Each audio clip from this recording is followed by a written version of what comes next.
को हमें मानना चाहिए।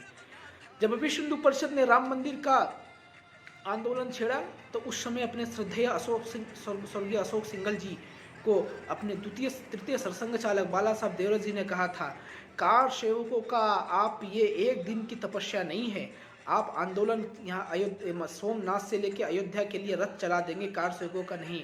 उसके लिए आपको भिड़ना पड़ेगा, संघर्ष करना पड़ेगा, दिन रात एक करना पड़ेगा, लाठी डंडे खाने भी होंगे, तब जाके ये आंदोलन पूर्ण होंगे।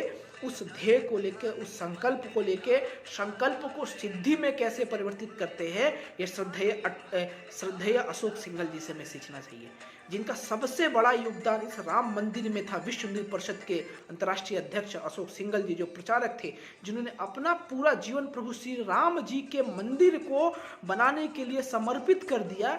ऐसे स्वर्गीय अशोक सिंघल जी को हम सब बहुत कम ही लोग जानते होंगे, जो सोशल मीडिया और प्लेटफॉर्म के माध्यम से, मीडिया के माध्यम से जानते होंगे, पर जो ऐसे गांव के लोग हैं उनको भी पता नहीं होगा। अपने अशोक सिंघल जी का इतिहास जब हम पढ़ेंगे तो रोंगटे खड़े हो जाते हैं। एक जीवन एक ध्येय, एक जीवन एक प्रभु श्री राम के, जैसे प्रभु श्री राम का जो भगवान श्री राम और अपने रावण का जब युद्ध हो रहा था तो गिलहरी की कहानी हम सभी को पता है। तो उस गिलहरी की कहानी में भी हमारे अशोक सिंघल जी का बहुत बड़ा योगदान है। श्रद्धेय जिसे संत की उपाधि कहते हैं, जो राष्ट्रीय संसद संघ के प्रचारक थे। पर उस कहानी को, उस इतिहास को हम पढ़ते हैं तो जानते हैं कि हाँ, क्या हमारा संघर्ष था, कैसे हमारे महापुरुषों ने संघर्ष किया, कैसे साधु संतों पर गोलियां चला दी गई थी, निहत्थे साधु संतों पर। सोचियो मुलायम सिंह की सरकार किस तरह की थी। तो ये हम सबको जानना पड़ेगा। वहां कहां संघर्ष करना पड़ा है, पग पग पर हमने संघर्ष किया।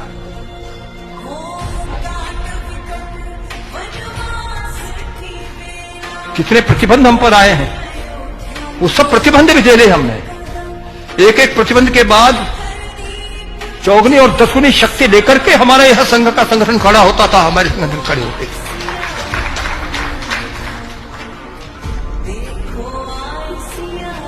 मैं बहुत नहीं आपके सामने बोलना चाहता हूं।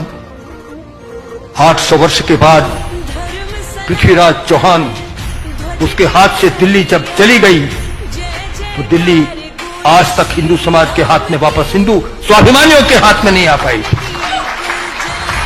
आज पहली बार हिंदू स्वाभिमानियों के हाथ में 800 वर्ष के बाद दिल्ली की सत्ता स्थापित हुई है।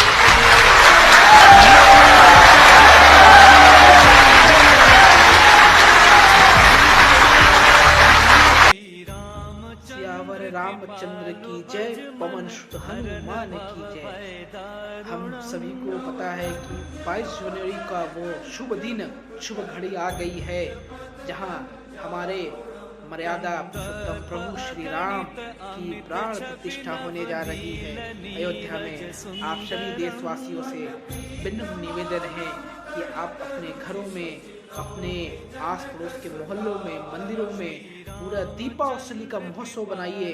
दीपावली जैसा त्यौहार होना चाहिए और हर घर में दीपक जले, हर घर में पूजा हो। प्रभु श्री राम 500 वर्षों के संघर्ष की कठिन तपस्या के बाद प्रभु श्री राम जी का रामलला का मंदिर में प्राण प्रतिष्ठा होने जा रहा है। वो संघर्ष की गाथा कैसी थी, वो संघर्ष का दिन हम जब याद करते हैं तो हमारे रोंगटे खड़े हो जाते हैं। कहते हैं ना, वो संघर्ष की कहानी संकल्प से सिद्धि तक की यह यात्रा थी, जिसे विश्व हिंदू परिषद के आंदोलन के रूप में हमारे स्वर्गीय श्रद्धेय अशोक सिंघल जी ने वो संकल्प से सिद्धि में कैसे बदला, ये हम सभी को जानने का आज शुभ घड़ी है। हम सभी को पता है कि सोशल मीडिया के माध्यम से, मीडिया के माध्यम से हम सभी जानते हैं, 140 करोड़ देशवासी में से बहुत कम ही लोग जानते होंगे कि अशोक सिंघल जी कौन थे। कौन थे अशोक सिंघल जी? अशोक सिंघल जी वो थे जो BHU यूनिवर्सिटी से बीटेक इंजीनियरिंग किए हुए थे और इंजीनियरिंग करने के बाद उन्होंने पूरी लाइफ वन मिशन संघ के प्रचारक निकले। प्रचारक निकलने के बाद उस समय के अपने तृतीय सरसंघ चालक परम पूजनीय बाला साहब देवरत जी ने अशोक सिंघल जी को विश्व हिंदू परिषद के गठन के लिए स्थापित किया कि हिंदुओं की जो उस समय दुर्दशा थी 90 के दशक में, 80 या 90 के बीच, जब हिंदू अपने आप को जय श्री राम बोलने में डरता था, हिंदू अपने आप को माला माला पहनने में डरता था, हिंदू टीका लगाने में डरते थे, हिंदू कलेवा बांधने में डरते थे। पर उस समय संघ के विचार से विश्व हिंदू परिषद की स्थापना होती है। विश्व हिंदू परिषद का मात्र उद्देश्य यही था कि कैसे हिंदुओं की जन भावनाओं को जगाया जाए, हिंदू को गर्व से कहो हम हिंदू है, ऐसे भाव कैसे उत्पन्न किया जाए। यह काम करने का जब श्रद्धेय अपने माननीय अशोक सिंघल जी ने बीड़ा उठाया तो उन्होंने सोचा क्यों ना हम साधु संतों महात्माओं को साथ लेकर एक ऐसा लोकतंत्र का एक आंदोलन खड़ा किया जाए जो देश के हिंदुओं के जनमानस के अंदर एक रूप डाल दे। उस समय राम मंदिर का नाम लेने के लिए लोग डरते थे, राम मंदिर के बारे में सोचने के लिए डरते थे। कारण था कि उस समय की तत्कालीन सरकार इस तरह हिंदुओं पर अत्याचार कर रही थी कि देखने लायक क्या सुनने लायक भी नहीं था। पर अपने श्रद्धेय अशोक सिंघल जी ने एक मूवमेंट तैयार किया, एक उन्होंने जन आंदोलन छेड़ा। जन आंदोलन का जब उन्होंने प्रस्ताव लेके अपने तृतीय सरसंघ चालक बाला साहब देवरस जी को बताते तो बाला साहब देवरस जी कहते हैं रथ यात्रा तो आप निकाल रहे हो, अडवाणी जी और अशोक सिंघल जी के नेतृत्व में कहते हैं कि आप रथ यात्रा निकालिए, रामलला हम आएंगे, मंदिर वहीं बनाएंगे, पर उस रथ यात्रा के लिए आपको कितना तपस्या करना पड़ेगा, कितनी संघर्ष करना पड़ेगा, ये भी ज्ञात होना चाहिए आपको। तो उसके लिए लाठी भी खाने पड़ेगा, डंडे भी खाने पड़ेंगे, या हो सके तो गोलियां भी खानी पड़ेंगी, पर प्रभु श्री राम जी के मंदिर को हम प्राण प्रतिष्ठा स्थापित बना कर ही छोड़ेंगे। तो वो दिन हमें याद है 6 दिसंबर जब बाबरी ढांचा हमारे कार सेवकों ने ढहा और कोठारी बंधुओं पर उस समय की तत्कालीन सरकार मुलायम सिंह ने निहत्थे साधु संतों, निहत्थे युवाओं पर, निहत्थे बच्चे बूढ़े सभी पर गोलियों की बौछार कर दी। और हम सभी जानते हैं कि लगभग 2000 से अधिक साधु संतों और कार सेवकों पर गोलियां चलाई दी, उनकी हत्या कर दी गई। मात्र किस लिए? आप हिंदू होके हिंदू की सपोर्ट ना करें, मुसलमानों का एक पक्ष को लेने के लिए आप हिंदुओं की, प्रभु श्री राम के मंदिरों को, हिंदुओं की आस्थाओं से साथ खिलवाड़ करते हैं और ध्वस्त करते हैं। और दूसरी तरफ हम देखते हैं कि उसी भारतीय जनता पार्टी के मुख्यमंत्री अपने श्रद्धेय, जिसे हम इस दुनिया में नहीं है, स्वर्गीय कल्याण सिंह बाबूजी के नाम से जानते हैं, उन्होंने कार सेवक बाबरी ढांचा का पूरा जिम्मा अपने ऊपर ले लिया। बोले कि मैंने मंदिर तोड़वाई है, जो फायर करना मेरे कीजिए, और प्रभु श्री राम के लिए एक सप्ताह क्या, मैं ऐसी 100 सप्ताह या 100 कुर्सियाँ कुर्बान कर सकता हूँ। हिंदुत्व के परोधर जिसको कहते हैं, इस राम मंदिर के आंदोलन में, इस कार सेवकों का आंदोलन में, रथ यात्रा में, बाबरी ढांचा में सभी लोगों का योगदान है, सभी सनातनियों का, सभी हिंदुओं ने, सभी कार सेवकों ने अपनी आहुति दे दी।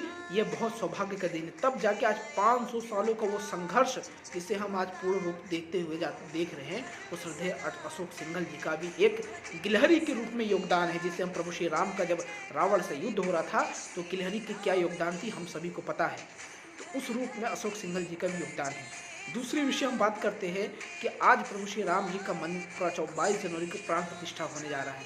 पर आप सोचिए, इस शुभ घड़ी में सोशल मीडिया पर, ट्विटर पर आप देख रहे होंगे, ना जाने कितने यूट्यूबर चैनल आ गए, कई तरह से गाना निकाल रहे हैं, कई तरह से सॉन्ग गा रहे हैं, प्रभु श्री राम जी का वातावरण बना रहे देश भर में। यह बहुत खुशी की बातें होनी भी चाहिए, क्योंकि भूले भटके जब साँझ सवेरे अपने घर आ जाते हैं तो उन्हें माफ़ कर देना चाहिए।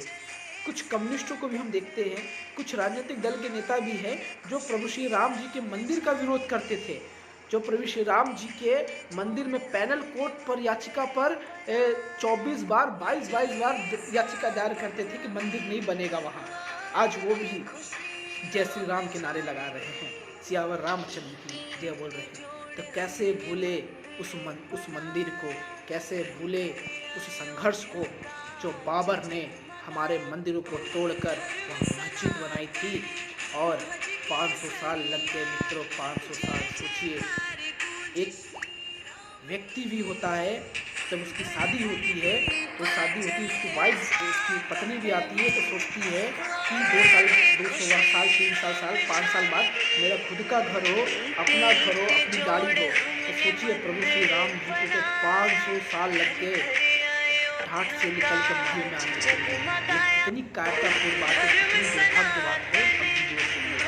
गलती तो उस समय की है जब हमारा देश 1947 में आज़ाद हुआ था, तब उस समय तत्कालीन सरकार के मुख्य प्रधानमंत्री पंडित नेहरू जी ने हिंदुओं की एक भावनाओं को साइड करके दूसरे पक्ष के, दूसरे समाज के लोगों को साथ लेकर चलना चालू कर दिए, शांति प्रिय लोगों को साथ लेकर चलना चालू कर दिए। और इस देश में हिंदुओं की सबसे बड़ी आबादी को साइड करते हुए उन्होंने 70 साल लगा दिए। 70 साल तक फैसला नहीं आया था।